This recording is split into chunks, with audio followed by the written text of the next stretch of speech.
Good morning, good morning, good morning. This is Carolyn from Impacted But Not Imprisoned. Listen, Acts 27:13 through 15 caught my heart this morning, and it's entitled The Storm at Sea. And verse 13 begins like this. When a light wind began blowing from the south, the sailors thought they could make it.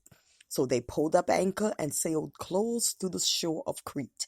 But the weather changed abruptly, and a wind of typhoon strength burst across the island and blew us out to sea.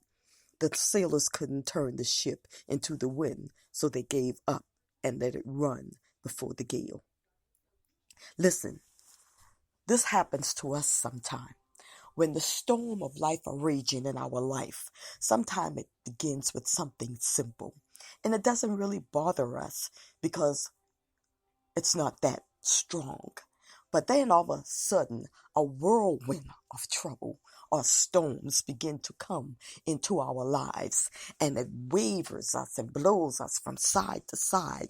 And it seems that it's impossible for anything to change. The outcome looks bleak, it looks doomed.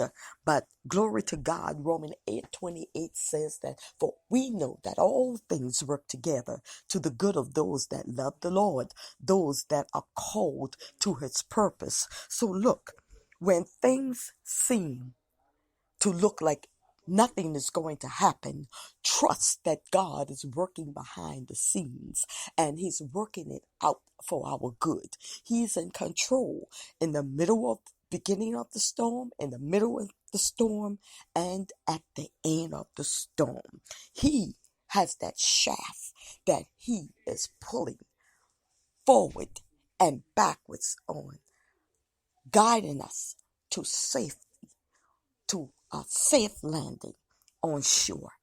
So rest assured that when you have been impacted, believe that you are not in prison, because God will make a way of escape. I hope that this helped someone this morning, your Sunday morning inspiration, for God is in control. So when the storm at the seas in your life begins, know that our Father is there. Let him take the lead and we follow. Have a blessed day. Carolyn from Impacted But Not in Prison. Author, motivational speaker, missionary, but most of all a willing vessel, willing to be used by God.